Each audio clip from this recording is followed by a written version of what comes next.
Call-in talk show. Dial 1-877-932-9766 and join the conversation here on TalkTainmentRadio.com. This is the Compensatory Concept with Mr. Neely Fuller, heard exclusively on TalkTainmentRadio.com, the world's greatest radio. Radio the way it should be heard. And now, Mr. Neely Fuller. If you do not understand white supremacy, which is racism, what it is and how it works, everything else that you understand will only confuse you. Only confuse you. Only confuse you. Good morning and welcome to another edition of the Compensatory Concept with Mr. Neely Fuller Jr. I am your co-host, Mr. Bobby, and this is Talktainment Radio. We go where you go on the world's greatest radio. Again, you're in touch with the Compensatory Concept with Mr. Neely Fuller, and this is radio the way it should be heard.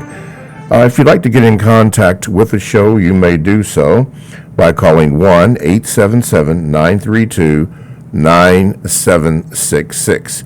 You can also Gmail me at the numeral 7, Mr. Bobby, B-O-B-B-Y, at gmail.com. If you elect to use that way, there's a pretty good chance that your Gmail will not be read today because I am stacked up with the Gmails, and the priority is if you call, the management wants the calls to come through and the Gmails to be read in a sequential order. So the callers come first and then the Gmails. So just be aware of that. Probably they will not be read today, but they will be read on at another time and space. So just remind you of that. So basically it's better to call in. You can also access the show by going to the TalkTainmentRadio.com homepage and click on the Listen Live button. Listen Live, and you can just hear the program right there. You can also see and hear the program if you go to the YouTube channel, type in the word Talktainment, and then hit the space bar, and then type in the word radio, or scroll down to radio, and then you want to hit that, and then a screen will come up or a window will come up where you type in Talktainment number 2, and then you can see and hear the program that way.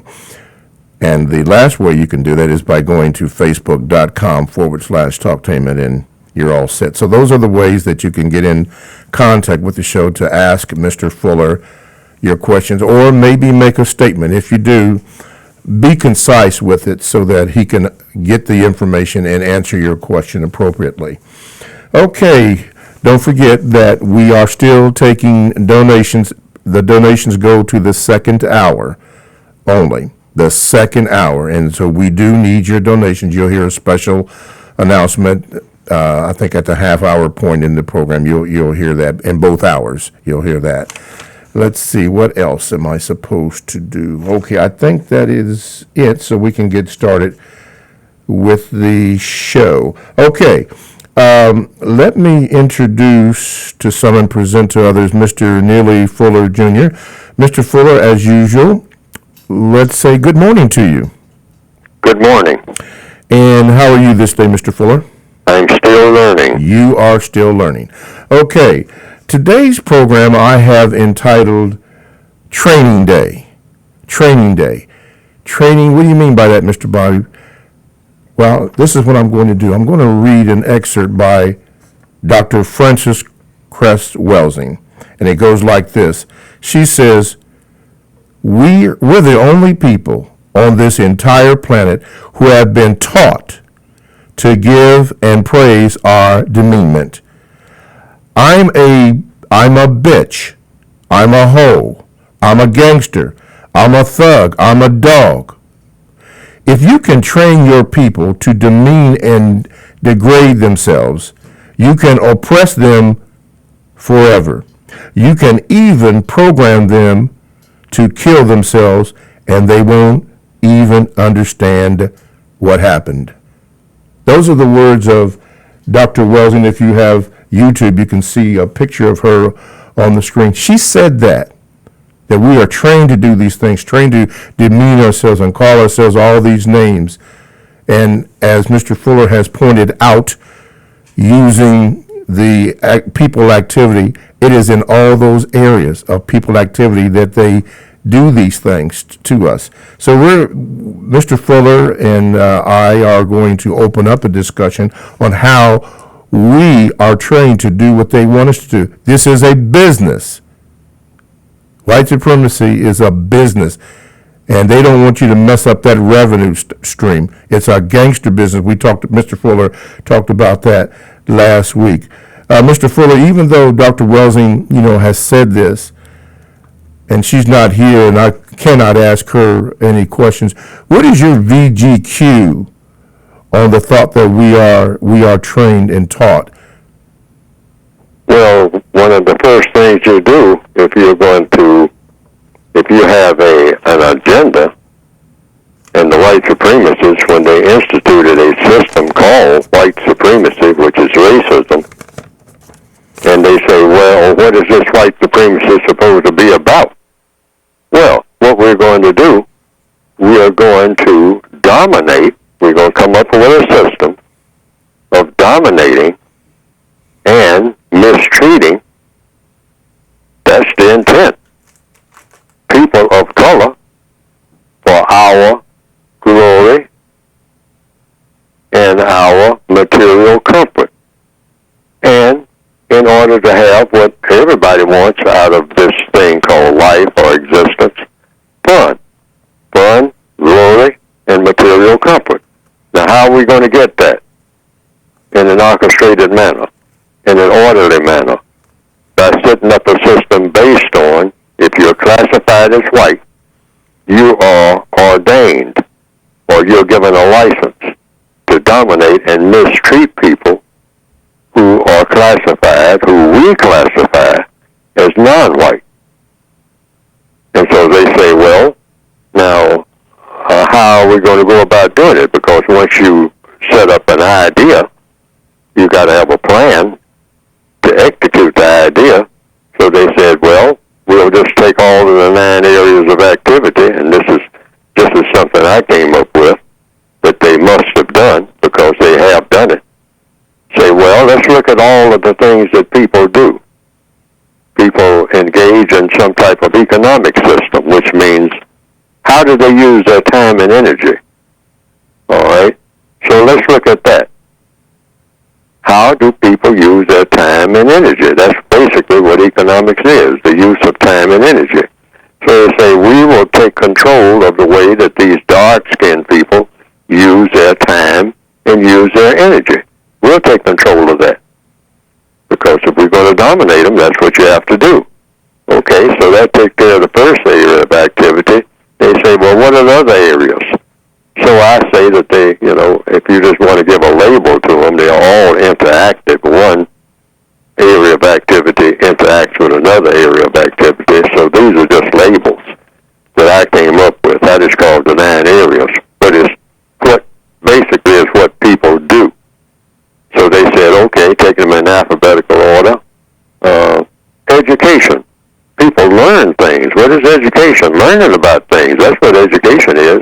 Learn about the things you think you need to know. That's what education is.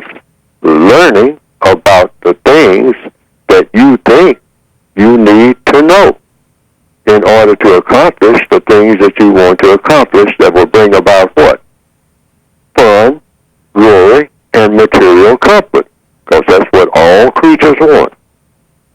All people want those 3 things. Animals want them, squirrels want them, elephants, bears, fish, birds. They want what? Fun.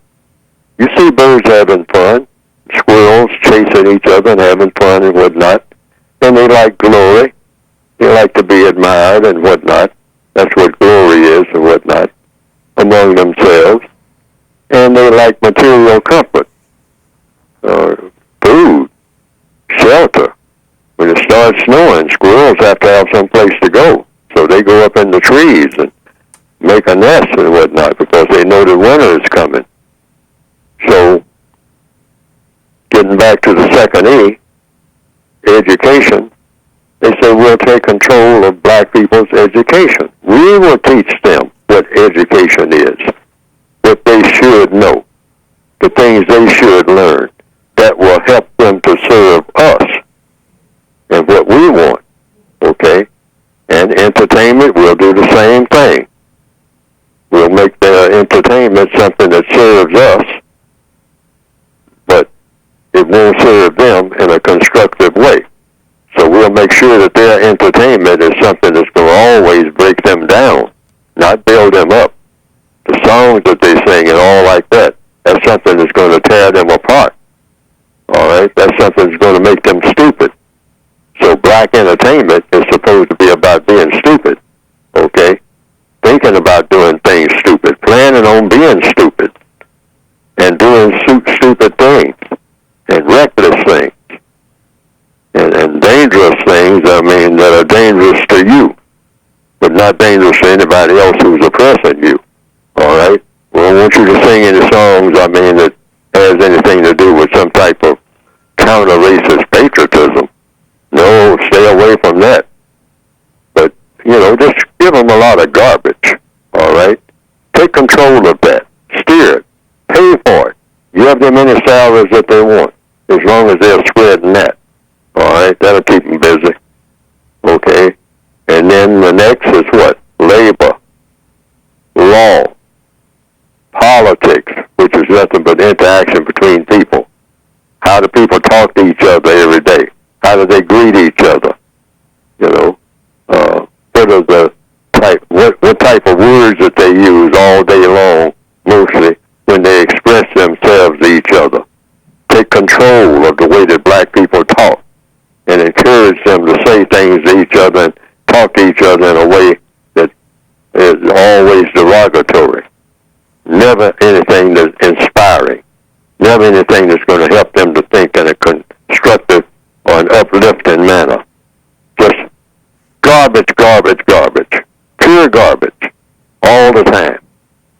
I mean, just drown them in garbage. Have a head full of garbage in their politics. Politics is nothing but one person relating to another. That's what politics is. It's not just going to the polls and voting and all like that, even though it includes that, but that's just a small part of politics. That's the beginning part, you might say, of organizing how people are going to interact with each other. But the everyday ingredients is just how people talk to each other. How people talk to each other in the morning when they see each other. What do they say? Do they say anything inspiring? Do they say anything that's going to make you think at a different level, at a constructive level? Or is it just going to be some type of name calling and you know, and just high-fiving and what's up? I mean, you know, and that's what all of that politics is going to consist of. Is anything in there that's going to help you to generate thoughts that are going to be progressive and have your mind really working in a constructive manner? All right? And then get control of the next thing, religion. Any religion that these dark-skinned people have, make sure that that religion is not a danger to the system of white supremacy. Every now and then you'll get somebody who uses his religion, like a Martin Luther King and whatnot, I mean, to do something that's going to be detrimental to the system of white supremacy. Watch for that. Whether that person, he or she, is a Christian, calls himself a Christian, or Muslim, or Buddhist, or a Jew, or a Confucianist, or any of the major religions, or any of the tribal religions, which there are many, many dozens and hundreds maybe. All right? Look at those religions and see if those religions have anything in them that might be a danger to us practicing the crime of white supremacy. Make sure that these dark-skinned people don't have anything in their religion that's a danger to us in our business of suppressing them, okay? And then sex, of course, get control of that. Always directed in a way that's going to be of service to the system of white supremacy. Confuse them sexually, so they don't even know what sex is. They don't even recognize it. I mean, have it all over the place. They call anything sex and have them doing it. And just put the sexual label on it and call it sex. And that they should be doing it. I mean, this will improve you silly people. I mean, just do what I say. Don't think about it. Just do it. All right? I mean, you love sex, so we're going to steal all that. We're going to control all of that. You think you're in control of it, but we're controlling all that because we control everything that you do. Okay? And then, of course, war. That's out of the question because we have already so far won the war. Now, this is the white supremacists talking. We have already put you in captivity. We're just making sure we keep you that way. So that's it. All righty. TalkTameRadio.com is a 24/7, no-charge worldwide broadcasting facility with hosts delivering on various topics such as news and lifestyle, sports, law, health, wellness, religion, and, of course, politics. Now, here's one that I'd like to share with you, one that you've been responding to, and that's good, but we're going to bring it up again, and that is, This is Libby. Libby just speaks to the whole world of holistic living, holistic thought, holistic being. You should, if you haven't, tune into her and see what's up. Yeah, with Libby. This is Libby. It is an exclusive to TalkTameRadio.com, and all you have to do is go to the TalkTameRadio.com homepage and click on programs and then scroll down to This is Libby, and there you go. Find out the day and time that she's on so that you can get into holistic living. This is a part of what we do at Talktainment Radio, and this is the way that radio should be heard. My name is Mr. Bobby. I am the co-host on the Compensatory Concept with Mr. Neely Fuller Jr. Our theme today is Training Day, and Mr. Fuller just went over in the 9 areas of people activity how we are being trained in each one of those areas. Now, before we go on, Mr. Fuller, we've been compiling a list of movies, which I don't have in front of me right at this particular moment, unprepared. That's not good. But and we listed 6 that we had, and I had the paper, but I don't have it with me now, or is it in my books? But anyway, and I will get that. But anyway, there was a question by a couple of people who Gmailed me. Oh, okay, yeah, who Gmailed me. And I'll tell you what, let's go to the phone call. Caller, you are now on with Mr. Fuller. Go ahead. Hello, greetings. Yeah. How you doing today? Fine. Now make sure you turn down your radio so that you can hear us, because that feedback messes it up. It makes it very difficult for us to go. So turn your radio down and go ahead and ask your question. Go ahead, caller. Sorry, but this is actually not my radio. I was just making this call. I'm calling from California. Okay. And it's about 3 or 4 hours behind. Yeah, 3 hours. Mm-hmm. Your time. Yes. And I'm actually at the current rescue mission out here in Bakersfield. I'm walking out the door right now to get clear of the radio. Okay, go ahead. My question is in regards to, and it's also a comment and information sharing. It's in regards to war, politics, and religion, as it is directed in real time as what's going on in America. And to break it down, to make it very as simple as possible, counter warfare, to counter the warfare that's being used tied to religion, which Neely Jr. believes to be the main or the most used religion and the most effective religion right now is racism and white supremacy. I would go on to say that it's actually Satanism. The cult of Saturn pre-existed before there was such a concept as white supremacy.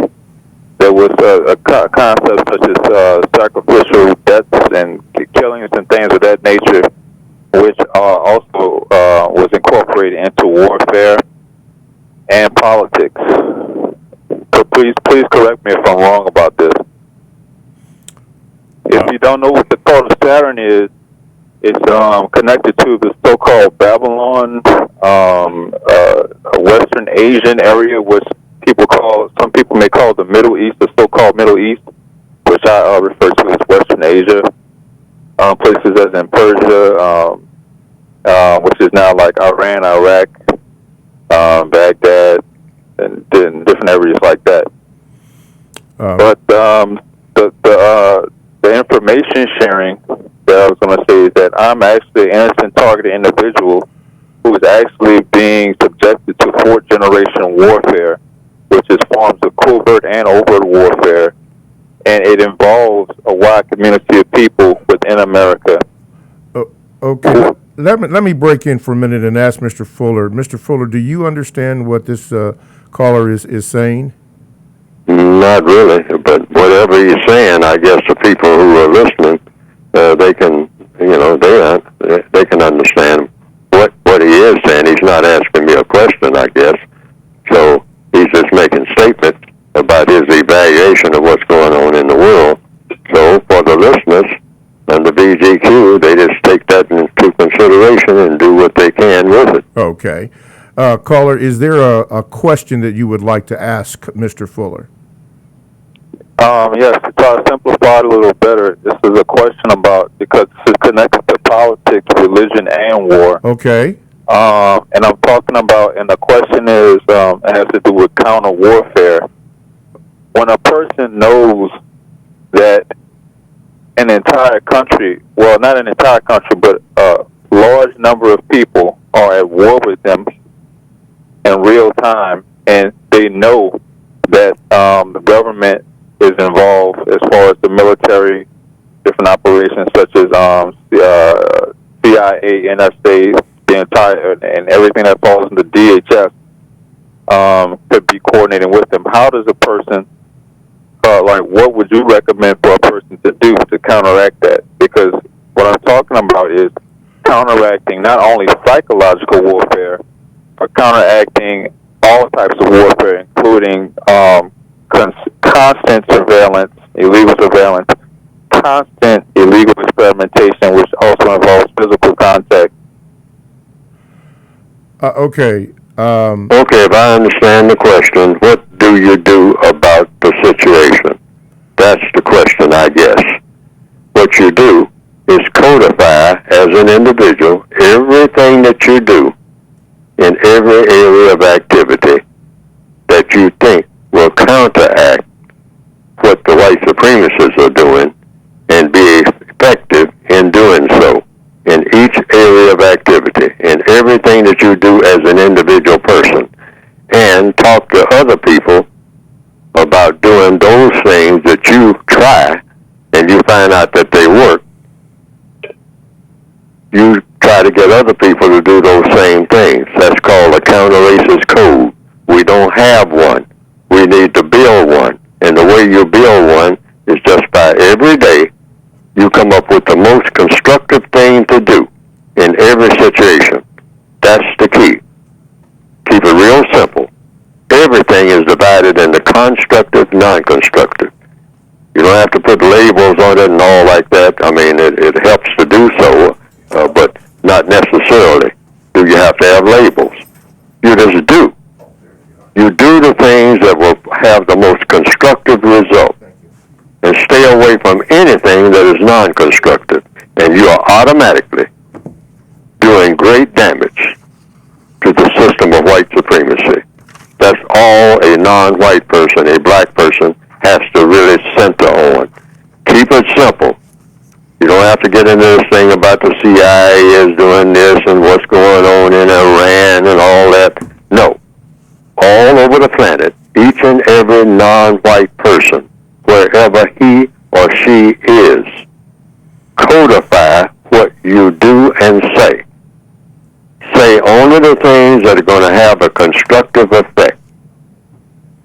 And do only those things as best you can that the white supremacists will allow you to do, because they definitely don't allow you to do very much that's going to be of constructive value. But every chance you get, try to do the most constructive thing that you can possibly do in every situation that you're in. You're in a situation all day long as an individual person. You're in some type of situation. You're riding a bus, you're going somewhere. Now, do you sit on that bus and you say something to somebody that's constructive, or are you going to say something non-constructive? If you're on your cell phone, are you saying something that's constructive or non-constructive? If you suddenly realize you're saying something that's non-constructive, get off the phone. That's it. It's real simple. It's not complicated at all. And each time you do that, you are doing great damage to the system of racism, and you are doing all kinds of support to the type of world that black people are supposed to be producing, because this one that we're in is unsuitable for anybody. All righty. There you have it. Let's go to the phone lines quickly. Go ahead, caller. You're on with Mr. Fuller. Hey, good morning, guys. Mr. Fuller, 2 questions. Quick first question. I know that you've referenced Malcolm X often, and I just want to know, because he was in Washington during the time that you were in Washington at the same time. I wanted to know if you had ever seen him or heard any of his speeches live. Have you ever met him in your lifetime? I've sat next to him a few feet away from him in a restaurant once, and I've heard him speak, I think, at least twice during his lifetime. And that's it. I never said anything to him. Even when he was sitting at a table near me, if I recall correctly. And I've met a lot of people like that. I've been around a lot of black people who are very active and whatnot. The person who has passed on, Dr. Dick Gregory, I've been in his hotel lobbies where he was standing just a few feet away from me. I never said a word to him. And because if I can't think of something constructive to say, that's a part of the code. If you can't think of something constructive to say to anybody, say absolutely nothing. I didn't have anything constructive to say. And I didn't, that would improve on whatever it is he was already doing, trying to check in or check out of a hotel. And if I couldn't contribute to anything that would be helpful, rather than just get in his way and say, hey, I know you, I recognize who you are, and I just want to tell you about what I think and all like that, I didn't think that would be an improvement. So if you don't think something is going to be an improvement, don't do it. Black people should be all about making every situation, not some situations, every situation, an improvement over what is already being done. I mean, that's a part of the code. So we need to get serious, because we're really not. Mm-hmm. We're nowhere near being serious. Okay. What was your second question? And the second question, I know you've referenced also in the past that you wanted to get your book out in other languages, particularly Spanish, because many non-white people of the world are Spanish-speaking. I just have the question, what do you think is the best way that blacks and browns, or the black people and Latin people of the world, can connect? Because there just seems to be such a dysfunction between the two, mainly because the Latin people of this world are some of the most confused people in the entire world, and reason being because they're every color of shade of black, and they're just very confused people. What is the best way that black and Latin people can come together, being that we have a cultural and language barrier separating us? And yeah, that's really my question. How can we in any language, in any so-called culture, the first order of business is to understand the system of white supremacy, what it is, and how it works. That's the first order of business. Okay, because you cannot solve a problem without understanding what the problem is. Excuse me, Mr. Fuller, I'm going to have to go to break. Talk to him at radio.com. We'll be right back.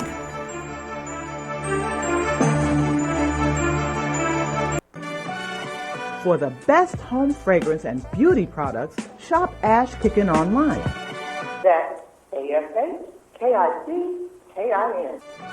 Made with 100% natural quality ingredients and handcrafted with your family in mind, Ash Kickin' products are better than those other guys.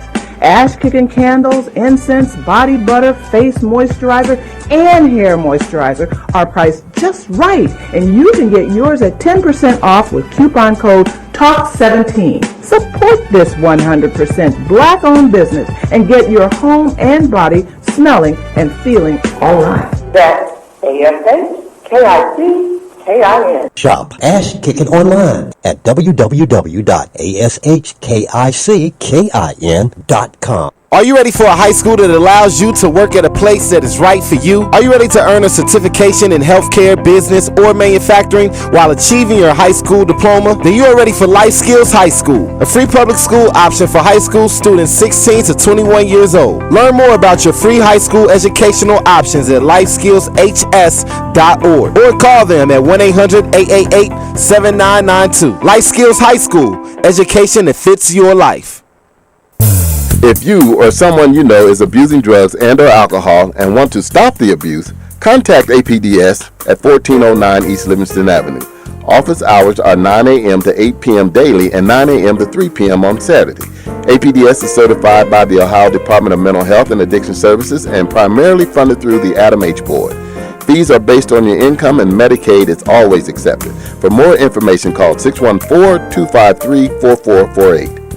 McGruff the Crime Dog here. Let's hear from an identity thief. Identities are easy to catch online. I send people an official-looking email pretending to be their bank or credit card company and ask them to confirm their personal information. Works them every time. Safeguard your personal information on the phone, online, and especially at home, because half of identity theft occurs by someone you think you know. Keep your identity to yourself and take a bite out of crime. Learn more from the National Crime Prevention Council at ncpc.org. A message from this station, the U.S. Department of Justice, Crime Prevention Coalition of America, and the National Crime Prevention Council. Hey, wake up. You can't dream your way into college. There are actual steps you need to take. Steps that go beyond just getting good grades. So if you're serious about college, visit knowhowtogo.org today. Brought to you by the American Council on Education, Lumina Foundation for Education, and the Ad Council. This is Al Edmondson, owner of a Cutter Brother Rest Barbershop. I'm calling on all barbers and beauticians. It's time for us to unite as one. We can serve our communities better together. Join the Ohio Black Barber Beauty Network. For more information, visit www.obbn.org or call 614-427-3226 to get more information. Be the change that you want to see in your community. Join our network. We thank you for your emails and your feedback, and we are working very hard for you. We have supported the Compensatory Code since 1975. We believe that it is the only system of thought, speech, and action that enables us to move in the correct direction to work toward the production of justice. But right now, we need your help. If we're going to continue the Compensatory Concept show each week, we need your support. Now, we thank you and deeply appreciate what you've already donated. Please help us to continue to get the Compensatory Code system of thought, speech, and action out. Please donate today. Go to TalkTainmentRadio.com and hit the yellow donate button on the front page. Donate today. We appreciate any amount that you can give. We thank you so much. Live call-in talk show. Dial 1-877-932-9766 and join the conversation here on TalkTainmentRadio.com. I think I'm entitled. You want answers. I want the truth. You can't handle the truth. Go ahead. Make my day. You got the power.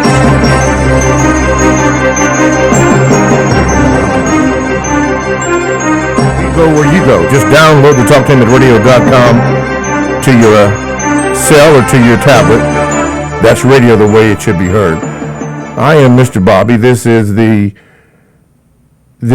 the Compensatory Concept with Mr. Neely Fuller Jr. I am the co-host. I am the co-host on the show. Yeah, I'm okay. And we're speaking with Mr. Fuller. Now, the focus on the show today is the training day, how we are trained in the system of racism, which is white supremacy, to do what they want us to do. Some of us aren't aware of it, but Mr. Fuller, in the first 15, 20 minutes of the show, explained in detail how this training is done through the people activity, and he gave examples of how that is. And this is what the focus is. And even that last little tease about the truth, that wasn't just put in there because it sounded good. People want the truth, but as Tom Cruise said in that particular movie, A Few Good Men, you can't handle the truth. And Mr. Fuller is breaking it down using his concept. These are suggestions that he's making through the book, The United Independent Compensatory Code System Concept, which he will discuss in a few minutes here. So, if you can ask anything, but try to focus in and understand how you are, or how we are being trained in this system. Before we go on, I mentioned about the movies. I've received, my email just blew up about your movies that you had recommended, one in particular, but just for review, the Shawshank Redemption was mentioned, Casablanca, Godfather 1, 2, and 3. Here's the one, Mr. Fuller, that people wanted to know about. It was the BBC's History of White Supremacy, I, Claudius, and Gone with the Wind. I want to get 3 more from you, but let's go back to the BBC, the History of White Supremacy. I'm reading a Gmail. This lady, and this is just a couple of people all mixed up in one. She said, I already know that it is a BBC documentary. I need much more information, Mr. Fuller, than that. I emailed and contacted BBC. They have no information on this documentary. Mr. Fuller, would you please give me detailed information such as when it was published, contact number of where it could be purchased, or where it could be rented. Thank you very much. Now, a lot of people wrote in about that, the history of white supremacy. Now, I heard you say that you saw it as a BBC documentary. Would you care to elaborate more on that, please? Somebody contacted me about that, and I found out that the actual title is The History of Racism. That's BBC TV. Okay. But I was calling it The History of White Supremacy. Okay. So that may make a difference right there. I did see that presentation myself. Somebody filmed it. Rather, they showed it to me on film. I actually saw it on someone's console, because they punched a few buttons and it came up, and I was looking at it, but that was some time ago. So I'll have to do more research, because I can't be putting out information over there that's not accurate and people can't find it. So I'm going to have to go and try to trace that down, what I saw, and get more information, just like the person said. I'm going to have to do that, or anybody else who is computer savvy, which I am not, can probably do it, but that's how they got it. Okay. And, but it's the history of racism. Okay, history so that may make a difference. I don't, if people didn't know anything about it at all at BBC, then I need to go back and really figure that out, because I saw about an hour-long program. Very well done, very finely crafted, and very accurate, in my estimation. Okay. That's why I put it on the list. Alrighty. But if it's not available and whatnot, I want to know that too. Okay. Now, of that list, I have 6. I want to get 3 more from you. Could you give us 3 more movies that you're going to be on that list? Oh, well, it will be, I'm trying to orchestrate them in sort of a time sequence, or subject sequence, which was kind of difficult to do. But I put at the top of that list the documentary that I just named, yes. The History of Racism. Okay, got on the BBC. Mm-hmm. And the next one is a series I know exists for sure. Of course, the other one I know exists too, because I saw it, but it would be I, Claudius. Okay, that's what I would start with, because that's the history, a capsule history, 13-part series of the Roman Empire. Okay. And it's done in a very, very entertaining manner, in my opinion. Okay. Now, it may bore some people, but I don't think so, because most Roman history movies that I have seen, almost all of them, I didn't like any of them. I don't even like to look at any of them. I mean, anything about Roman history is presented on the screen. I've never seen not one. There was one called Cleopatra, I think. I mean, you know, it wasn't about Roman history. Okay. But that would include that era and all like that, with Liz Taylor in it. And then there one with Charlton Heston in it, I think, an actor. I didn't like that one either. Okay. I mean, any of those. But I recommend I, Claudius. Got it. All right. And that's a 13-part series. And that you know, it would, if you can see the whole series, that would be a great introduction to the format for what later became the Godfather format, because it's all based on how the Romans went about doing things.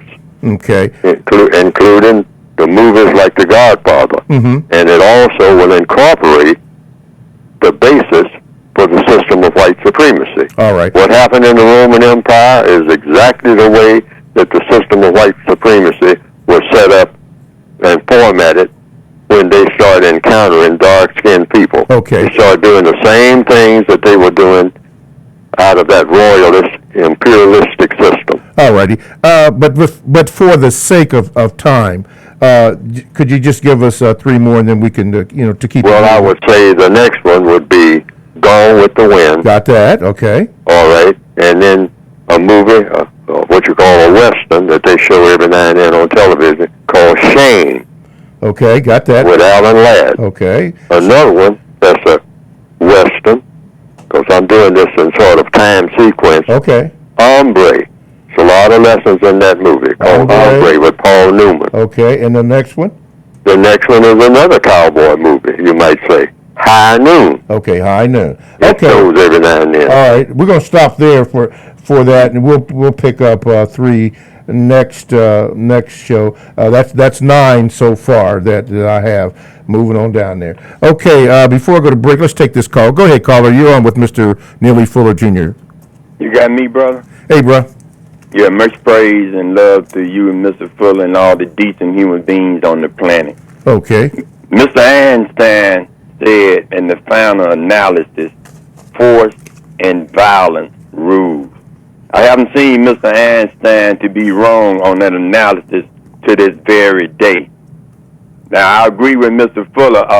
Now, the Vikings, when they was taken from people, they didn't care what color you were.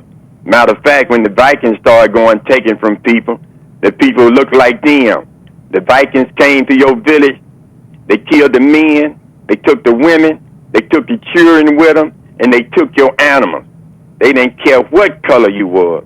So what we're seeing today is, greed. People get greedy, and they're using race to justify their greed. That's what the white man is doing. Now, think about humanity, people. Here the white man is. He got all this power in the world. Look how long he been in power. He got all this technology, all these resources. He go to space. He go to the moon. He just sent a probe to the sun. He got space station. You mean to tell me, out of all these things they got in that they hand, all they have come up with is to slaughter people, to exterminate them? Elijah Muhammad said long ago, we are dealing with the devil. Did Elijah Muhammad lie? Is this the devil we dealing with? All these people have came up with is to slaughter people. Now they have plans to exterminate black people, brought us here, worked us over 400 years, refused to repair us, and they said, no, we're going to exterminate you. People, what kind of people are these people that we are dealing with? Now, I'm going to leave you with this. The realist.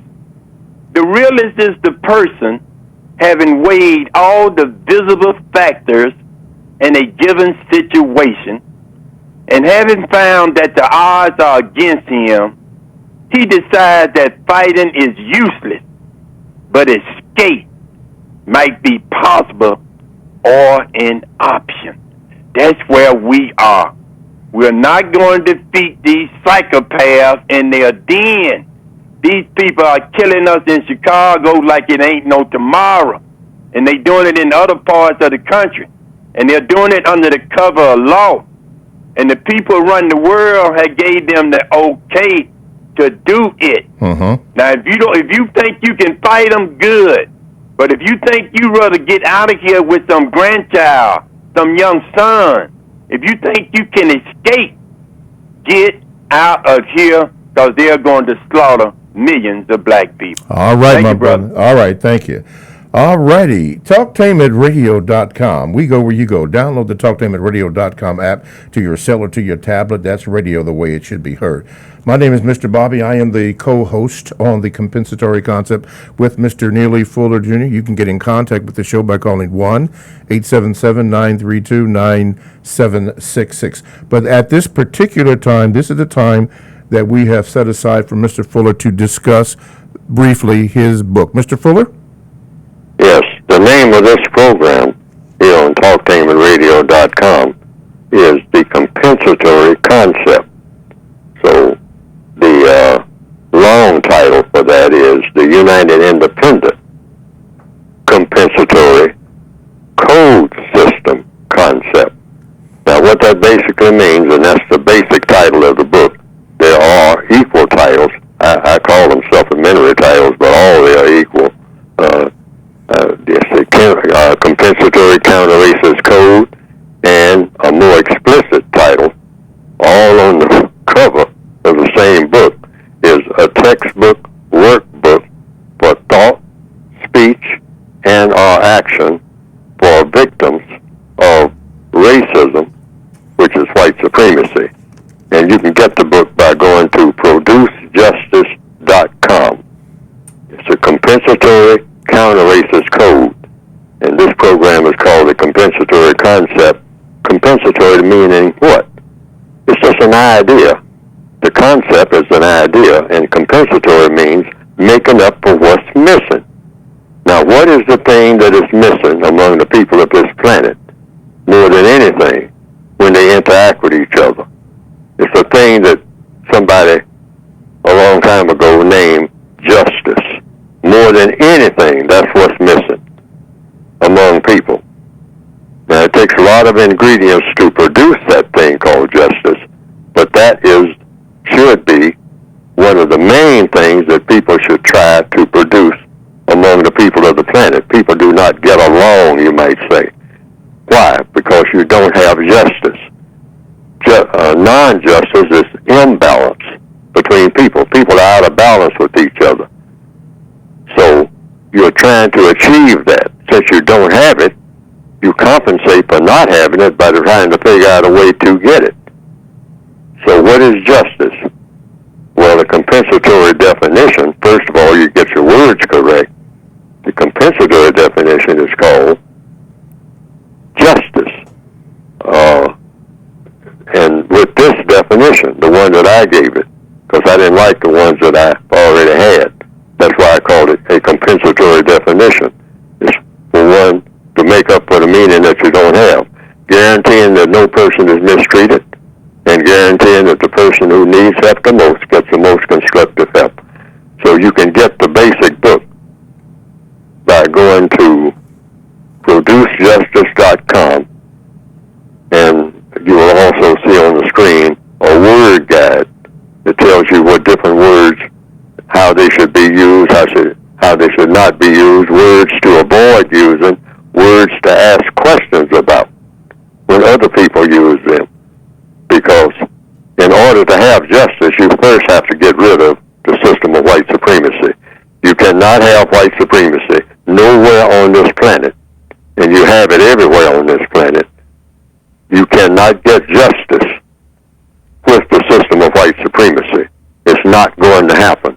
You have to actually get rid of the system of white supremacy. Now you have an opportunity to produce a thing called justice, because the system of white supremacy does not produce justice. Mm-hmm. Go to producejustice.com and you can get the textbook that will show you what to do, or some suggestions for the individual person to do and not do in regards to the system of racism in order to produce justice. Okay. Go to producejustice.com. All righty. Let's do here. Okay, this is a Gmail. It says, Mr. Fuller, just last week after it was announced that the Queen of Soul, Aretha Franklin, had passed, there were two grown, rusty, hard-kneed black males in Virginia who, after leaving a barbershop, began arguing with each other over which actress should, in a supposed, portray the Queen of Soul in a movie. The argument got so heated that one of the men pulled out a gun and shot the other man. Both wound up in the hospital with injuries. And so I see this as a prime example of what you mean when you say that black folk in the Northwestern Hemisphere need to stay away from each other as much as possible, because what may start off as a casual event usually can wind up in some kind of argument or worse. I also think it's a prime example of when you say that we got a lot of black men that are still boys, even some gray-haired grandfathers. Mr. Fuller, I'm going to read it just as it is. Got any further thoughts on this, Mr. Fuller? Yes, sir. I cover all this in the textbook for victims of white supremacy. One of the most important things that black people should do all over the world, starting right with this minute, don't contact anybody unless you have something constructive to say or do. Make sure that whatever it is you're going to say on that cell phone is going to have a constructive effect. Otherwise, don't say it. And one thing, according to the code that I said that we should have, we don't argue about nothing. No black person should ever have an argument with anybody about anything. We have arguments all the time, barbershop arguments. I mean, what you might call jive time arguments. I mean, we are argumentative people. We need to stop having arguments altogether. How do you avoid an argument? Make everything that you say constructive. And if you say anything to offend another black person, apologize, but never ask for an apology. All right? If a black person say, hey, I don't like what you said, all right, then you say, well, I apologize for what I said, and I'll talk to you some other time, because it looks like we're fixing to have an argument, and that's a no-no. That is a no-no. Black people should go on record as being the most least argumentative people that ever existed. Black people don't have arguments. They have conversations. All right? All righty. Conversations just mean you talk, and everything that you say is constructive. Once it looks like it's turning into something where people are being hostile, you have the codified response is, sir, ma'am, I will talk to you, and always be polite. I will talk to you at some other time. All righty. All right. All righty. Let's go to the Gmails here. Root Dog mentioned that this is VGQ. It was called. He entitled it "My Recommendations." Greetings, Mr. Fuller. I just got caught up on last week's discussion entitled "The Rockhammer." Mr. Fuller suggested that we should try and learn something from everything: movies, books, discussions, etc. This reminded me of a book I read entitled "The 4 Agreements" by Don Miguel Ruiz. The book suggests 4 agreements an individual should make with themselves, which is similar to Mr. Fuller's book, which suggests each individual develop a code that works best for them. Now, the first agreement, which I'm going to read, says this, and I'm going to be brief with this. It says, the first agreement: be impeccable with your word. Speak with integrity. Say only what you mean. Avoid using the word to speak against yourself or to gossip about others. Second agreement, don't take anything personally. Nothing others do is because of you. What others say and do is a projection of their own reality. Third agreement, do not or don't make assumptions. Find the courage to ask questions and express what you really want. And the fourth one is always do your best. Your best is going to change from moment to moment. It will be different when you are healthy as opposed to being sick. Under any circumstance, simply do your best and you will avoid self-judgment, self-abuse, and regret. Mr. Fuller, this was his VGQ. As you heard that, what is your VGQ on this? Well, it is what it is. A person listens to what the person has just read. I haven't read that. I mean, I have my own suggestions that I put in the code book, hundreds of them. But whatever you hear from anybody that you can take and use, and it has a constructive effect, like I said, everything is divided into one of two categories. Every move that everybody makes, that every creature makes, including animals and flies and insects and whatnot, is going to have a constructive effect or a non-constructive effect. Just like the person that called in a few minutes ago and said about the argument about Mrs. Aretha Franklin, all right, who passed on.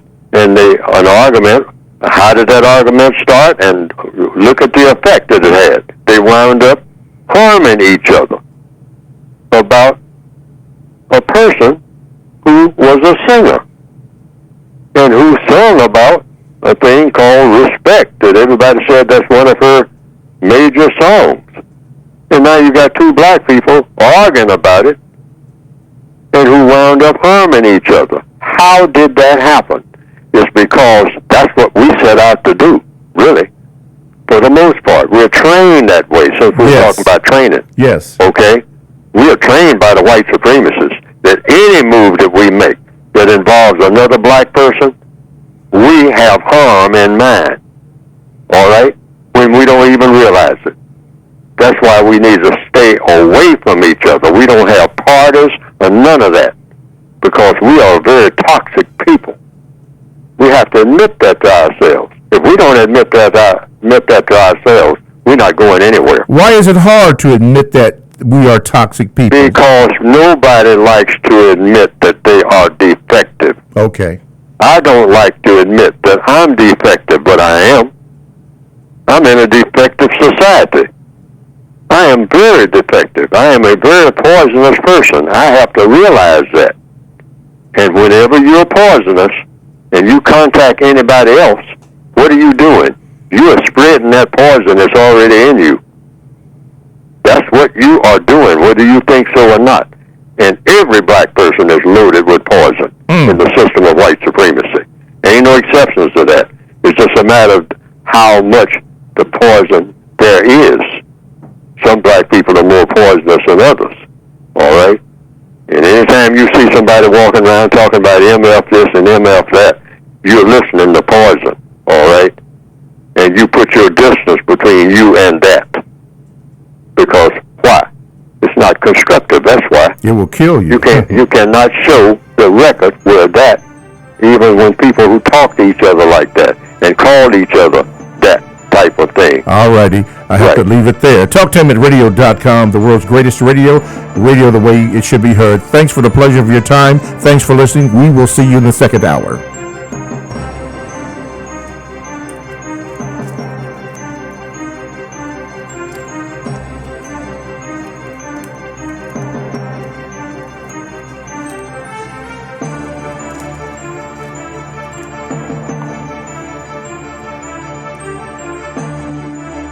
Thanks for listening to the Compensatory Concept with Mr. Neely Fuller, heard exclusively on TalkTainmentRadio.com. Talktainment Radio, worldwide sound. Talktainmentradio.com. We give you a reason to come. the world's greatest radio. We give you a reason to stay. Radio, the way it should be heard. You got the power. The views and opinions expressed are those of the host and guest and not necessarily those of TalkTainmentRadio.com, the management, the staff, or K&E World Network, LLC. Live call-in talk show. Dial 1-877-932-9766 and join the conversation here on TalkTainmentRadio.com. This is the Compensatory Concept with Mr. Neely Fuller, heard exclusively on TalkTainmentRadio.com, the world's greatest radio. Radio the way it should be heard. And now, Mr. Neely Fuller. If you do not understand white supremacy, which is racism, what it is and how it works, everything else that you understand will only confuse you. Only confuse you. Only confuse you. All righty. Good morning. At least here in the Northwestern Hemisphere, it's still morning. Welcome to TalkTainmentRadio.com. We go where you go on what we call the world's greatest radio. And now you are in touch with the Compensatory Concept with Mr. Neely Fuller Jr. I am your co-host, Mr. Bobby, and this is radio the way it should be heard. You'd be surprised how deep radio goes. I mean, when you're in your car, guess what? Most of the time you have your radio in. Radio is very powerful, and it is our pleasure to present the Compensatory Concept with Mr. Neely Fuller, and we appreciate the opportunity to be able to speak with you. Now, if you'd like to speak with Mr. Fuller, you can get in contact with the show by dialing 1-877-932-9766. You can also Gmail me at the number 7, Mr. Bobby, that is BOBBY, at gmail.com. You can also do this. You can watch and view the program by going to the YouTube channel and typing in the word Talktainment, and then hit the space bar, and then type in the word radio. Then scroll down to Talktainment number 2, and you are there live. And you can hit the subscribe button and the like button. We really appreciate that. But we would prefer you go to the TalkTainmentRadio.com homepage and click on Listen Live. That's all you have to do. Listen live, and there you go. Also, to a review of the program, you can go to Facebook.com/Talktainment, and you're there also. Now, the theme of today's program is Training Day. We're going to try to make sure that we emphasize different themes so that you can distinguish the different programs. You know, this is all a learning experience. Also, I have adopted that, still learning every day, which I am. But this is what you're going to hear, different themes of programs. And the thoughts should be down there. Now, we had Training Day, and I think we're going to have a few things on the YouTube channel about the Training Day. But let me read a statement by Dr. Frances Cress Welsing. She said, "We're the only people on this entire planet who have been taught to sing and praise our demeanment." Quoting, "I am a bitch. I am a hoe. I'm a gangster. I'm a thug. I'm a dog," end of quote. If you can train people to demean and degrade themselves, you can oppress them forever. You can even program them to kill themselves, and they won't even understand what happened. This was a quote from Dr. Frances Cress Welsing. She quoted this, and on the last hour at the end, we had two gentlemen that got into an argument over Aretha Franklin, who would be best to portray her in a movie, and violence broke out, and both of them are in the hospital. Two black males did this. This is not good. But what happened? They were trained to do that, and Mr. Fuller addressed that. If you have any questions, call at 1-877-932-97. This is usually the time where the California people call, and that's what I usually call them. We usually receive a lot of calls. So the phone lines are open. 1-877-932-9766 is the number. Okay, Let's go to the Gmails. This is from Sudi. He says this, good morning, Mr. Fuller. My question has to do with a job situation. What would one say or do when the manager or supervisor asks you to lie to a client or on a survey or to his or her boss to make them, their position or company look good and professional? Being a better person trying to produce justice, you tell the HR department, but no actions were taken. Nothing changed.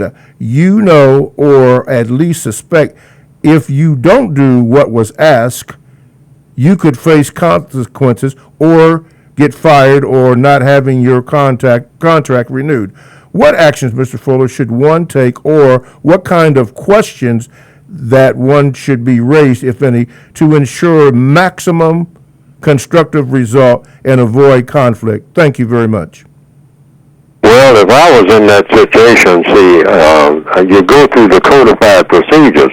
When a person wants you to do something on a job, one of the first things you should think about, if you have questions about it, is just to ask the questions about, why do you want me to do this? See, the person, I'll get back to those 4 things that are listed in the book. What do you want me to do? Why do you want me to do it? That's number 2. It's 4 on the economics, I think. I have it. What is it you want me to do? Why do you want me to do it?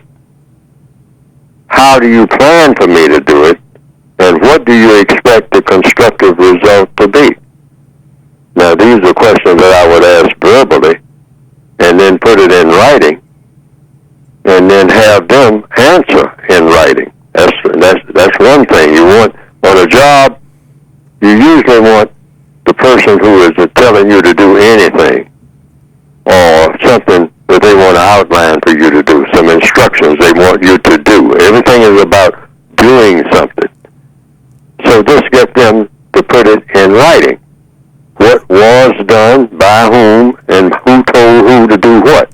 See, in other words, you might know that what they're telling you to do is incorrect, but in the system of white supremacy, the white supremacists are always getting a black person to do something that's incorrect. Mm-hmm. Okay?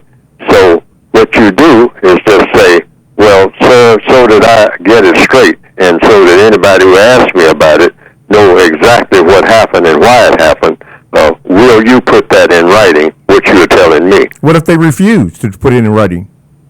Well, you ask them a question. See, all problems are solved by questions. Yes. Well, why is it that you don't want to do this? Okay, I see what you're saying. See what I mean? You just keep asking questions. Why is it that you don't want to put what you're telling me to do that you say should be done in writing? And then ask them a question. Are we all supposed to be doing the correct thing here at this facility? Is everybody here on board with doing the correct thing by everybody? Is this what this company is supposed to be known for? And write up what the company is supposed to be known for. Put that down in writing, sir, if you don't mind, so that everybody has an understanding. When I go out and talk about this company, I mean, I'd be able to show them what you wrote, because you're running the company. I mean, and this is what the company stands for. And that whatever you wrote, you stick by, you stand by what? Your work. See, everybody on the planet should stand by his or her work. If I'm a mafia don and I put a contract on somebody, hey, stand by your work, sir. This is your work. Mm-hmm. This is what you said should be done. Yes. Okay? Yes. So, I mean, don't say that, don't let somebody take credit for your work. All right? This is your work. Yes. I can see the relevance of that statement that you make all the time when it said that all problems can be solved through questions. Questions and answers. There's no exceptions to that. Go into the question mode and get your answers in writing. Yeah. And if they say, well, why do you want it in writing? Say, because I'll forget, sir, and I don't want to misquote anybody. Yes, yes. All right? I don't want to make a mistake. about what you said, I mean, that would be a terrible thing for me to say that you said something that you didn't say. I mean, that would not be a reflection of you and what you really are. I know that when I write something about you, sir, or ma'am, that you want it to be accurate. So what better person to write about what you say than you? Right. All right? Rather than me try to remember it secondhand and give it to somebody else. This causes what? Confusion. Yes. And confusion causes destruction. All right? That's non-constructive. That's what confusion does. You have a non-constructive situation anytime you have confusion. And codification is about getting rid of confusion. Period. I love that. That's oh man, that was good. Okay, 1-877-932-9766. Let's go to another Gmail. This comes from the dog, Root Dog. He says this, Mr. Fuller, why is it when a white woman is, quote, pimping, end of quote, people, she is called a madam? Yet, when a black man / woman does the same thing, he or she is called a pimp. The United Independent Compensatory Code System concept, the compensatory code, is a term that means, when expressed in practice, the sum total of everything that is thought, said, or done by one individual non-white person who is a victim of racism, victim of white supremacy, that is effective in helping to eliminate racism, white supremacy, and or in helping to, quote, make up, end quote, for the lack of justice and correctness in any one of the any one or more areas of people activity, including economics, education, entertainment, labor, law, politics, religion, sex, and or war, counter-war. What say you, Mr. Fuller, to this? The question was, when a white woman says something? Yes, that's what he says. He says when a white woman, I didn't quite get that part. Okay. When a white woman says something. Yeah, it's called madam. He was speaking in reference to pimping. But when a black man... In reference to what? In reference to pimping, selling somebody. Pimping? Yeah, pimping.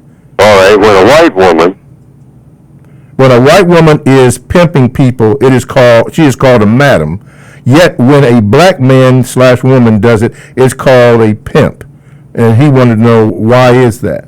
Well, I don't know. You'd have to ask the people who use these terms why they use these terms and how they use them. I mean, I've never been in that situation where I saw that happening, all right? But if I had that question, those are the people I ask. The people who use terms should explain what the terms mean to the nth degree so that you get rid of what? Confusion. So you want to know why in every situation. Why is this? Why is that? I mean, you always want to know why. And, why did you say what you said? And the thing that you said, what does this particular word mean when you say it? Not when the other person says it. What does it mean when you say it? All right? That's the codified procedure. All you have to do is just keep asking questions. Yes. See, so I couldn't answer that question when I didn't use those terms. Okay. So the people who use those terms in that particular setting should explain why they chose to use a different term for one person than they did for another. Yes. That's what the person who did it. That's who you ask. I have found that works magic. Okay. Like I always say, questions and answers do work magic. They really do. Okay, now, in reference to the movie that we were talking about that has really sparked interest from a lot of people, and you corrected by saying the BBC documentary is the history of racism. A brother from what is so-called, he calls it so-called French Guiana, wrote in and said this, Mr. Fuller, Mr. Bobby, that movie or that documentary can be found on YouTube. Yeah, Can be found on YouTube. That's what he. Yeah, that is excellent information because I didn't know where it could be found. Yeah. Somebody just came up to me and said, "I want to show you something." So I walked over to what they wanted to show me, and they had it on the screen, and I looked at it, and it said BBC TV, and the history. I thought, I was trying to remember the exact title. And I remembered it as the history of white supremacy, but actually it was the history of racism. Yes. And if you look at the screen, I want to know is that actually what I think it is now. So I won't be making a second mistake. That's right. All right. Well, he just wrote in from French Guiana, and he wrote, now I haven't reviewed it, he just wrote in and said that's where it can be found on YouTube, the history of racism on YouTube. So History of Racism, BBC TV. It's on YouTube. And it can be found on YouTube. That's what he just wrote in. All right. Well, I don't know whether that's true or false, but if anybody does it, well, that's the information I've received. Okay. Let's do this. TalkTimeAtRadio.com is a 24/7, no-charge, worldwide broadcasting facility with hosts delivering on various topics such as news, lifestyle, sports, law, health, wellness, religion, and politics. Now, here's one that I'm going to share with you, and it's called New Money. New Money. Brother and sister will explain what new money is and why you should be interested in that. Sister Janae, they do an excellent job in bringing that in there. Brother Drew, he will have his points, and Janae will have her points, and it is an excellent program. This show is exclusive to TalkTainmentRadio.com, and all you have to do is go to the TalkTainmentRadio.com homepage, click on programs, go right on down there until you find it, along with the other programs that are on there that are offered, and listen to it, view it, and get some information on it as you are still learning. That's from Talktainment Radio. That's radio the way it should be heard. I am Mr. Bobby. And on the line with me is Mr. Neely Fuller, and our main focus has been I call the training day, where in the system of racism, which is white supremacy, we are trained to do a lot of the things that we do. Some of us are unaware of the training that goes on, but the 9 areas of people activity that Mr. Fuller always suggests are in play at all times, and they work in concert with each other. So there's no one particular area that's more dominant than the other. It is all going, but we're being trained to do what they do because what they have taught us to do, because this is a revenue stream, and Mr. Fuller has gone on in suggesting that. 1-877-932-9766. This comes from Chris. Says this, good morning, Mr. Fuller. I'm still learning. I have a question regarding the area activity labeled labor. As a black person, how should I handle workplace blame in a codified manner when my supervisor always tries to blame me for something that is not my fault? The supervisor is a person of color, but always wants to impress the white manager by being aggressive toward the workers. Thank you. Chris from New York. Well, you go back to the wants again. That's on economics, time and energy. What do you want me to do, sir? If it's a male supervisor, a black male, what do you want me to do? Why do you want me to do it? How do you plan for me to do it? And what do you expect the constructive result to be? These are 4 questions that every person on the planet should be asking every time they make a move any kind of way. You ask these questions of yourself. What do I want to do? Why do I want to do it? How do I plan to do it? What do I expect the constructive, underlying constructive result to be? And you can just simply, if that person is argumentative or wants to place blame on you for something like that, you just simply say, well, what do you want me to do? Why do you want me to do it, sir? Always be polite. Always be polite. Don't let anybody, anywhere, at any time, be more courteous than you. Mm-hmm. That's code. And get that in writing, huh? Yeah, put that in, so nail that down in your mind right now. Okay. Never, under any circumstance, I don't care what other people are doing, make sure that you are the most courteous person in a group of 200 or 300 people. You don't let anybody be more courteous than you.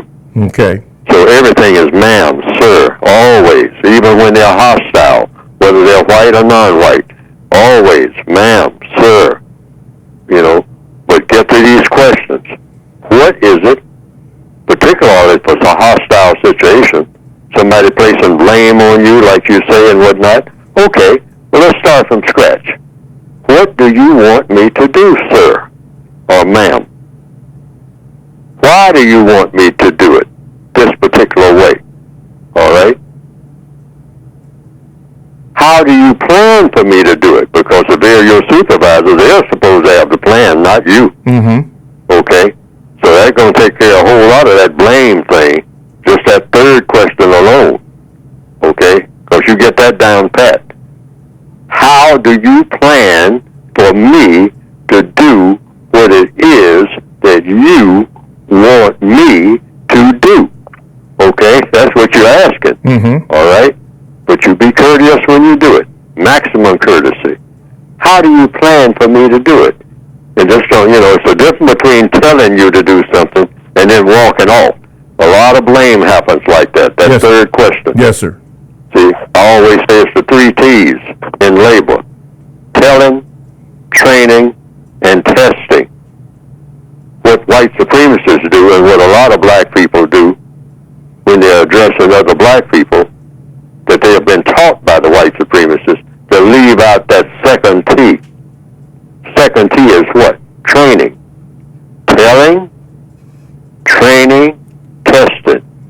That's what should happen on every job. See, telling you to do something is not training you to do it. I was in a military situation once called the Army, all right, and they said, Fuller, we want you to be trained in how to use this rifle. Now, he didn't tell me, he was telling me what they were going to train me to do. But they made sure, before I even put a bullet in that rifle, that I was trained in even how to pick up the rifle and how to aim it and how to pull the trigger before I even put a bullet in it. And I kept doing that over and over and over again. They call it, you training, you aim at the target. And we did that for days, not just for a few minutes. We did that for days. We would come out on the firing range for days and aim at a paper target 100 yards away or 50 yards away and pull the trigger and just get a click. No bullet in the gun at all. No bullet in the rifle. We call them rifles, never called the gun. That's the way it was when I was in the military, okay, for some strange reason, names, okay. But that was training. And then finally they said, okay, you know how to pick up the weapon. You know how to aim it. You know how to pull the trigger. You know how to do this. You can do it in your sleep. You know where all the parts are in the rifle and whatnot. Now you will put a bullet in the rifle, and today you're going to fire the rifle for the first time after having the training in how to pick up the rifle and how not to pick it up and which way to point that rifle when you pick it up. You never have that rifle pointed at anybody. Never point a rifle at anything that you do not intend to kill. And they would train you to do that before they let you put a cartridge in that rifle. They would train you. You would do it instinctively. You did it so many times over and over again. Now, this is very important because it's supposed to be the same way on any job that you're put on. Yes, sir. That when you finally are turned loose on that machinery that you're going to be using that supervisor, if he's what you call a superior advisor, giving you superior advice, that's what the word supervisor means. You get superior advice. Superior advice means I don't have to tell you nothing. You're not going to make any mistakes because I train you. Because if you make a mistake, that's a reflection on me as a supervisor. It means I made a mistake in something that I told you. See, but a lot of people who have the title of supervisors don't give superior advice. They're really not supervisors. Okay. They just come up and tell you what to do and walk off, and then come back and want to test you and see if you did it. They leave out that second T. This is very important. Very important. Okay. All righty. Let's go to the phone lines. Caller, you are now on with Mr. Fuller. Go ahead, please. Okay, so my name is Lance. Again, calling from Bakersfield, California. Hopefully you can hear me better now. Just to go back on what I was saying earlier, just to basically set up the premise, because I was receiving an answer from you, Barbara Fuller. Again, I'm a targeted individual in America who is being subjected to forced generation by other Americans. Also hashtag Truth Rising is on Twitter. Truth Rising 911 on BitChute. Those are some of my social networking sites where I actually have evidence, like audio or video footage of some of these things happening, so I can actually prove that this is happening. So you were saying that some of the best things that I can do is codify everything that I do, or everything that they do, which I agree with, and I have done. And you were about to say something else. Mr. Fuller? Yes, I was about to say something else. You were saying, you told me to codify everything that I do, and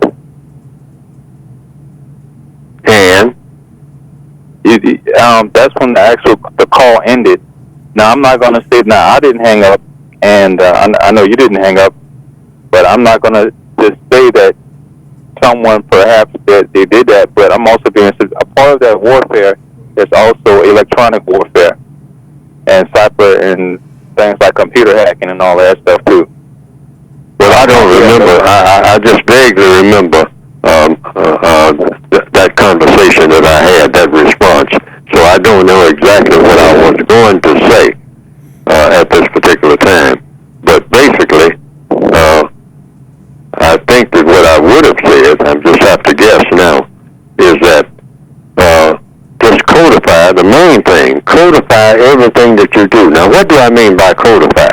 Have a way of going about saying and doing everything, and this will be by trial and error, that works for the most constructive results. And once you find out that it works, don't turn loose to it. Do it the same way every time. Talk to people the same way every time. Say the same exact words over and over and over and over again. Never say anything different. That's what codification means.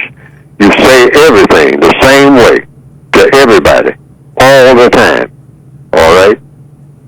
I agree. Like things such as, like I tell people and on my blogs, like on Truth Rising 911, I usually say I'm starting to make it more of a religion to say that I love who I am and who I'm becoming, because I do, and I will never do anything to intentionally hurt myself, because I wouldn't.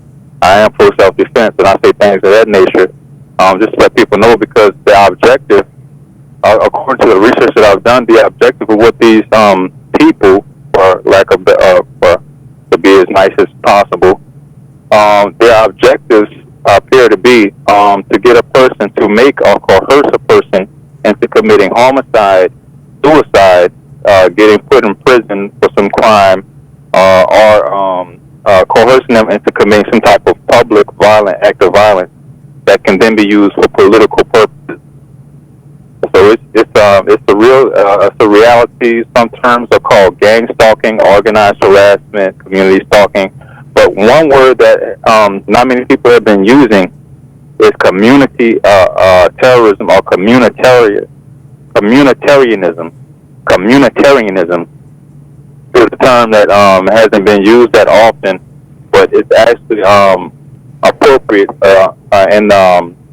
and connected to words like authoritarianism or totalitarianism or communitarianism actually is on what's happening, because they actually get people in communities across the nation involved in watching me, surveilling me, and reporting me. And they also use people to conduct different types of war games or illegal experiments on me to try to coerce me into doing those different things. Okay, caller, excuse me, but we are up against the break. We're going to have to break this, okay? I'm sorry, but, you know, these are the dictates of radio. Thank you very much, though, for your call.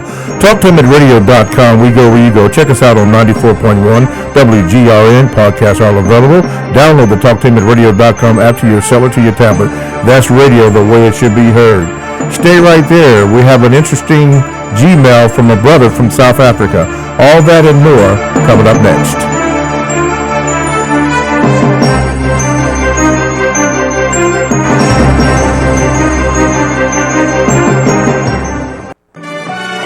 For the best home fragrance and beauty products, shop Ash Cooking online.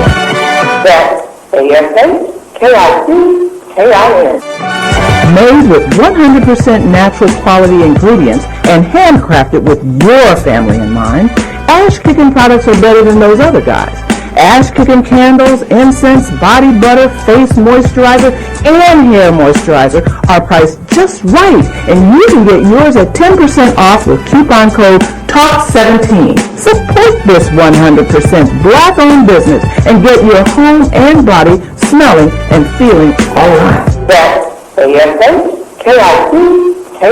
Shop Ash Kickin' online at www.ashkickin.com. Are you ready for a high school that allows you to work at a place that is right for you? Are you ready to earn a certification in healthcare, business, or manufacturing while achieving your high school diploma? Then you are ready for Life Skills High School, a free public school option for high school students 16 to 21 years old. Learn more about your free high school educational options at lifeskillshs.org or call them at 1-800-888-7992. Life Skills High School, education that fits your life. If you or someone you know is abusing drugs and or alcohol and want to stop the abuse, contact APDS at 1409 East Livingston Avenue. Office hours are 9 a.m. to 8 p.m. daily and 9 a.m. to 3 p.m. on Saturday. APDS is certified by the Ohio Department of Mental Health and Addiction Services and primarily funded through the Adam H. Board. Fees are based on your income and Medicaid is always accepted. For more information, call 614-253-4448. McGruff the Crime Dog here. Let's hear from an identity thief. Identities are easy to catch online. I send people an official-looking email pretending to be their bank or credit card company and ask them to confirm their personal information. Hooks them every time. Safeguard your personal information on the phone, online, and especially at home, because half of identity theft occurs by someone you think you know. Keep your identity to yourself and take a bite out of crime. Learn more from the National Crime Prevention Council at ncpc.org. A message from this station, the U.S. Department of Justice, Crime Prevention Coalition of America, and the National Crime Prevention Council. Hey, wake up. You can't dream your way into college. There are actual steps you need to take. Steps that go beyond just getting good grades. So if you're serious about college, visit knowhowtogo.org today. Brought to you by the American Council on Education, Lumina Foundation for Education, and the Ad Council. This is Al Edmondson, owner of a Cutter Brother Rest Barbershop. I'm calling on all barbers and beauticians. It's time for us to unite as one. We can serve our communities better together. Join the Ohio Black Barber Beauty Network. For more information, visit www.obbn.org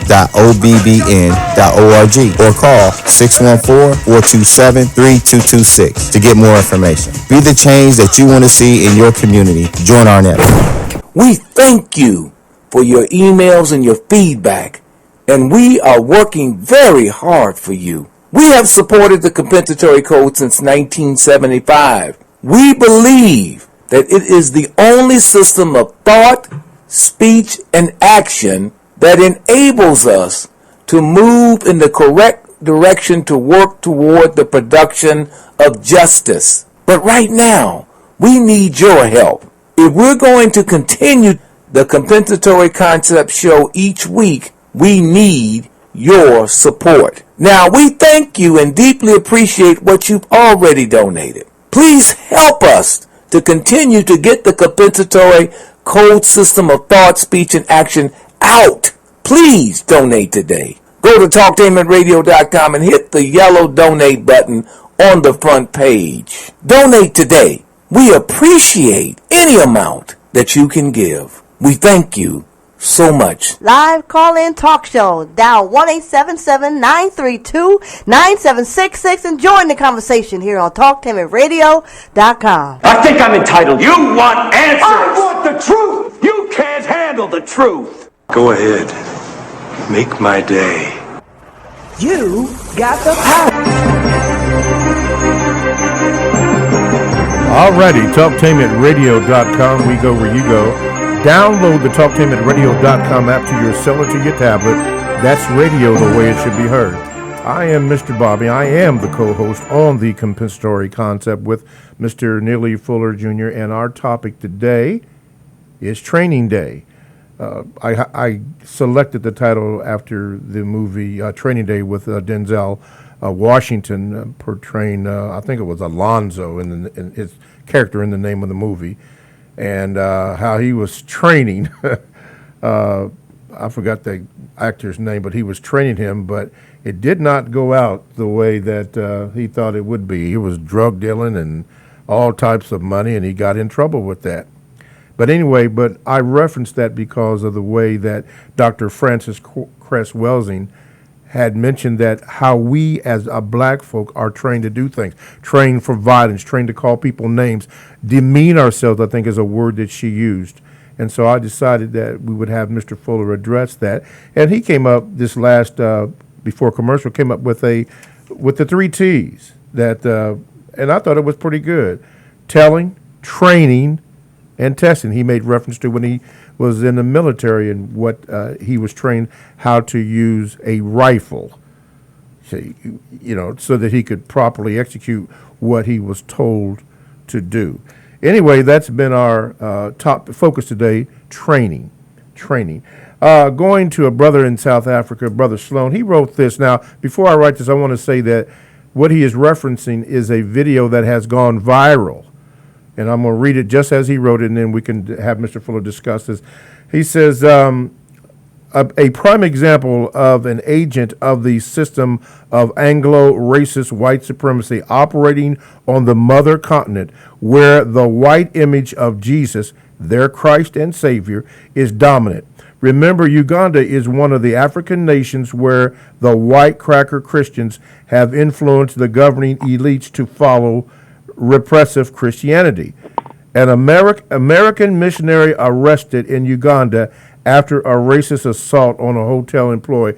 Now, he had the video, which we can't see, but I saw it, Mr. Fuller, and what it was, a white man was in this hotel. I guess he asked for his keys to his room. I don't know what the circumstances that had preceded that, but the employees, which were all black, did not give him the keys to his room. And he went off on this rant, which he demeaned them.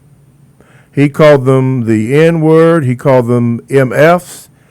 He told them that they had to do what he said because he was basically superior to them, and they had, HAAD, had to follow him. Now, what was impressive about it is that the employees practiced the 3 Fs. They didn't fight. They did not fuss back. They did not flee. One of them was struck by this man in the face. And he kept on calling things, and he said that he was doing this in the name of Jesus and all this stuff. Now, the next day, of course, he was arrested for this, but these people did follow that. So Brother Sloan, I guess it had gone viral, so it went down in Africa, and all the world saw how this man who claimed to be a Christian or a disciple of Jesus Christ used all this language and all this actions that were totally against what supposedly Jesus Christ was all about. Now, I'm assuming that you did not see this, but based on what I have just said, what are your thoughts on that? Well, I do believe in, see, I was talking about don't fuss, don't fight, don't flee if a law enforcement officer approaches you. Okay. But now, just a person coming into a hotel lobby, and I'm the desk clerk, and that person, if the person is just shouting at me and calling me names and cursing and all like that, I don't fuss, I don't fight, and I don't flee. But if the person hits me, that's a different thing altogether. Now, I can do two things then. I'm left with two other options. I can fight, or I can flee. Now, those are the two things I don't do because my job is to stay there and behind that counter. That's my job. I don't leave and leave all the keys behind and all like that unless I just have to, unless I've been told that if anybody accosts you, get out from behind that counter and get out of the hotel. Just turn the hotel over to them. Now, if I've been told that, that's what you do.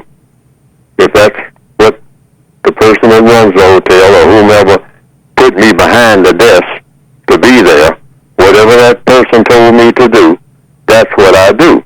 But if the person hits me, I defend myself. You know. Now, if that means fleeing, backing off the person and whatnot so I don't get hit again, and then, you know, I'm going to make charges about that against the person that did the hitting, okay? And then there will be some other ramifications because that's got to be compensated for. I need repair work done for that. All kinds of repair work. You have no business hitting me when I am just trying to get you checked into a hotel, all right? So that's a different frame of reference, but that's according to the code the way I see it. But for what the people did, the code that they followed, if that worked best for them, then that's the procedure. See, the whole idea of codification, counter-racist codification, or any kind of codification, is to always, in every circumstance, handle everything the very best. Nobody could ever do it better. That's the goal. You may not achieve it, but that's the simplest and most direct and I hope most non-confusing way to remember what codification is all about. Always handle every situation so that the result of what you did was better, or you might say the very best that could ever be done by anybody, anytime, under that same situation. Okay. Nobody could ever do it better than what you just did. All right. That should be your goal. That should what you have. The minute that the person open their mouth, if they're half drunk or whatever it is, I mean, you know, you start saying, okay, now, this looks like it's not going to end very well. So what is it that I am going to do that it cannot be better than what anybody would do under the same circumstance? That's what you mean, having that codified mind. Yes, sir. What is the best move that I can make? Okay. Before we go to the question on your, or statements on your book, speaking of codification, Jordan says this, Mr. Fuller. He says, Mr. Fuller, what's the codified response to a white person if they say, as a white person, they are a victim of racism? You say, when? By whom? How? Explain what you're saying. Still in the question mode. Yes, stay in the question mode. You said might have about 3 or 4 dozen questions. You know, when were you a victim of racism? How? You know, under what circumstance? In what area of activity? I mean, who did what to you? And you couldn't do anything about it. I want to hear this. You're a white man, you're a victim of racism? I want to hear all about that. Let's nail this down. All right? You know, this needs to be explored and you know, to the nth degree. Just don't say you're a victim of racism and walk away. I got some questions here, if you don't mind, sir. Out of all courtesy, you just made a very serious statement that you are a victim of racism. When? Where? How? By whom? circumstance? In what area of activity? You know, how many times? And, you know, you were victimized and you couldn't do nothing about it? I got that question. That's a question. You didn't know what to do about it? You know? Didn't any help come to you as a result of you being a victim of anything that a black person did? Okay? If that's what you're talking about. Mm-hmm. Is that what you're talking about? If some black person harmed you and you didn't have any idea what to do about it? That's the question, yes or no? All righty. I want to hear the details on this. Okay, you're still in the question mode. Yes, stay in the question mode and have another question ready if the answers that you get are inadequate. Okay. Well, see, that's how you get to the truth. You might have to ask and answer at least 7 dozen questions about that one thing that he said. I'm a victim of racism. Okay. Gigi, and I am putting that name on because the other name is a little difficult for me to pronounce. But anyway, I'm assuming that Gigi may not be from this country, but he says this: apologies, my English is not my home language. So to correct the question in a previous email directed at your statement that, Mr. Fuller, that the victims of white supremacy, racism, need a codified way to respond to it in order to break it. Question: do the white supremacists, racists, know that also, or is that not known to you whether they do? Do they know that a codified response to their system, i.o. response that serves the purpose of breaking their system, is the missing link that can make our struggle effective against their prison system? Sure, they know that. But also they know that black people are not codified, which is why black people are in the shape that we're in. White supremacy is codified. The white supremacists have a white code. Okay. The most powerful code that has ever existed among the people of the planet. There's no political code. There's no religious code that is proven to be more powerful. But on the basis of evidence, if you check all the evidence, that is proven to be more powerful than the system of white supremacy. It's a codified system. The only way you can have a system is it got to be codified. That's what makes a system a system.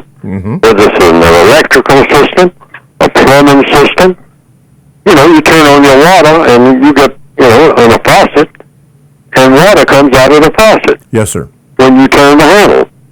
That's a system. That's a codified system. Otherwise, that water would not come out of that faucet. All right? It's the same way with the system of white supremacy. What is a system?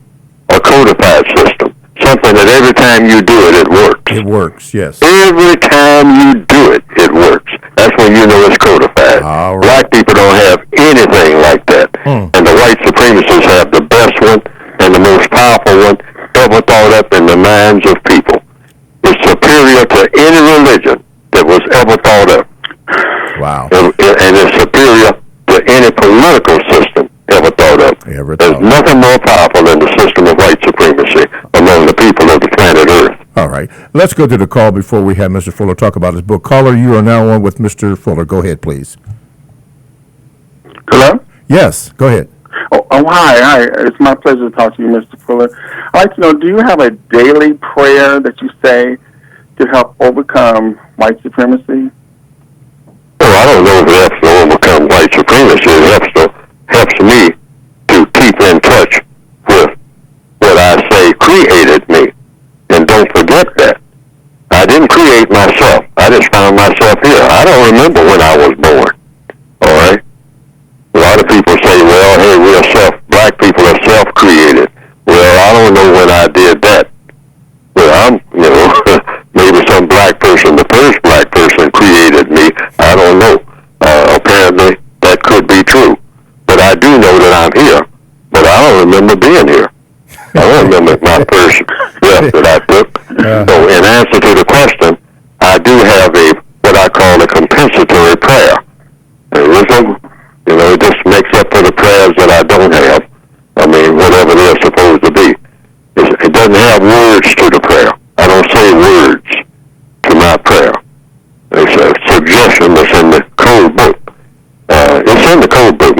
things that I'm saying on this air, on this program, or in the code book.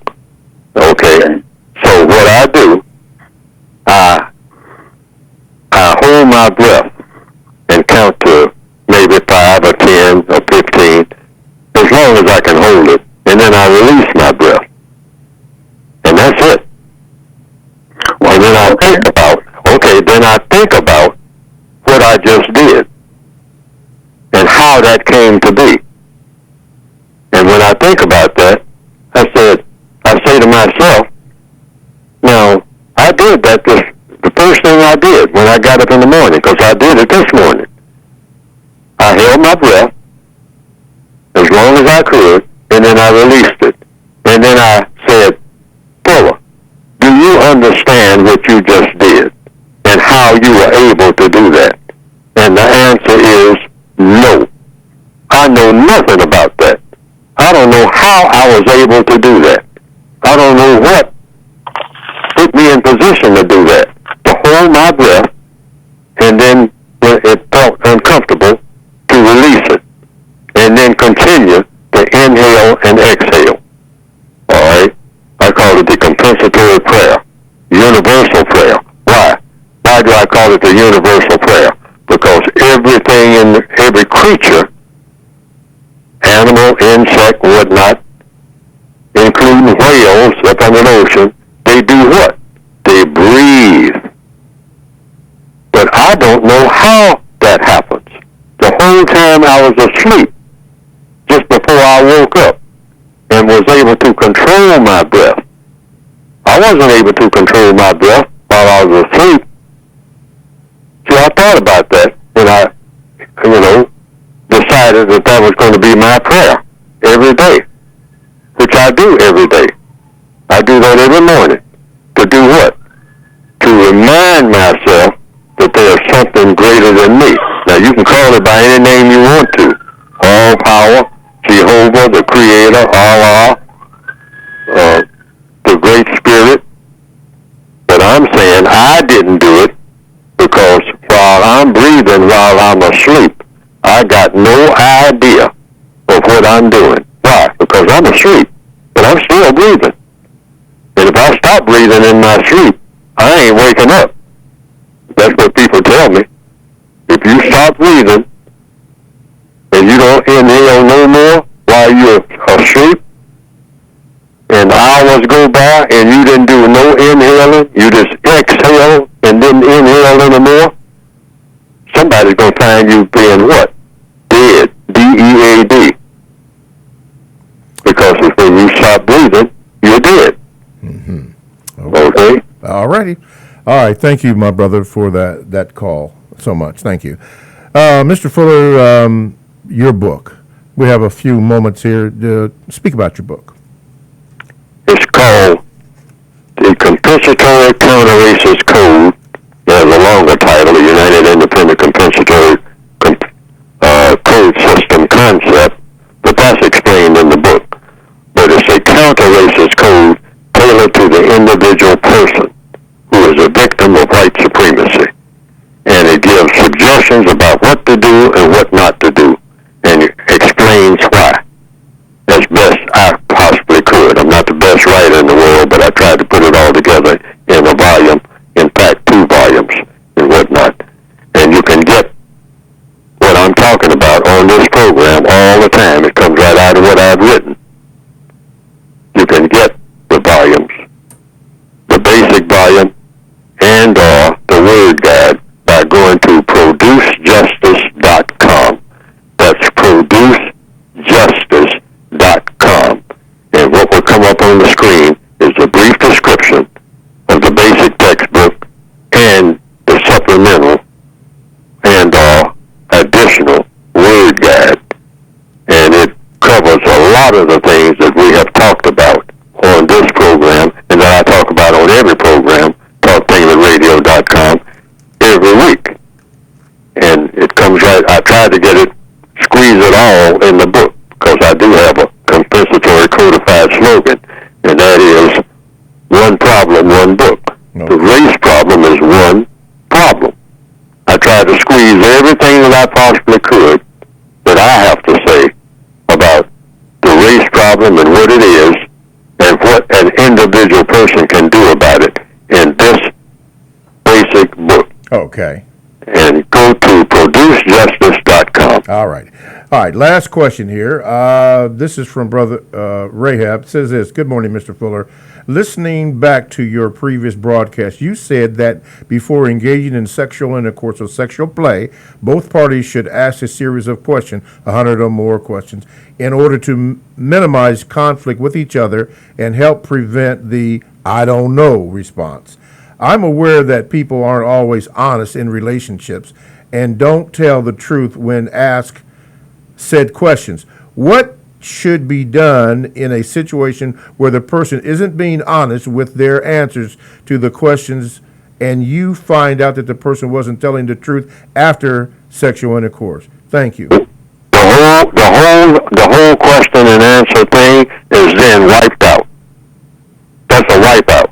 That's why nobody should agree to ask and answer these questions, because you don't have to ask and ask them. You can say, hey, we're going to ask each other 75 questions, all right? And so you choose the questions that you're going to ask, the two of you, and agree on you. And also you can choose the questions you're not going to ask and answer. It's all democratic. It's totally democratic. So nobody has an incentive to tell a lie, except they don't have the correct intentions about the other person. And the minute you tell a lie, all right, because you don't have to tell a lie, you can just say, well, I'd rather not talk about that. So you don't talk about it to me, and I'm not going to talk about it to you. I'm not going to tell you how many times, how many people I've had sexual intercourse. That might be one of the questions. How many people have you had sexual intercourse with up to this time in your life? That might be one of the questions. Both persons should agree that they're going to answer that question. Now, if both people, if one of them might say, well, I'll tell you, but you don't have to tell me, because I don't want to know. Okay? But that's your agreement. See, these questions are totally democratic. The questions and answers. What do I mean by democratic? I mean you both agree. You both have to agree on everything. Not some things, on everything. Everything that you're going to ask and everything that you're going to answer. And that eliminates what? The one thing you don't ever want to happen in a relationship. And that is, after the relationship starts, somewhere along the line, you will say with regret, I didn't know. Those three words, it should never happen. Or, you might kind of paraphrase it, I should have known. Or, I wish I had known. But it comes down to those three things, those three words. I didn't know. I didn't know you were like that. I didn't know you were on parole. I didn't know you were homosexual. I didn't know that you were on the down low. I didn't know you didn't have a job. I didn't know that you were wanted for murder. I didn't know. I didn't know. I didn't know. I didn't know that you slept with that person and this person and the other person and whatnot. You didn't never tell me that. And those are all my friends. Yeah. I didn't know. See what I mean? Those three words should never come out of your mouth. That's what all these questions are in advance before you ever get to the bedroom. Okay. All these questions should be asked and answered and agreed upon by both of you. All and right. if one person lies, you got to start all over again or don't start at all. All right, you got to leave it there. Thank you, Mr. Fuller. Thank you, my listeners. Thank you for the pleasure of your time. This is TalkTainmentradio.com, the world's greatest radio the way it should be heard. Thanks for listening, and we'll see you next week.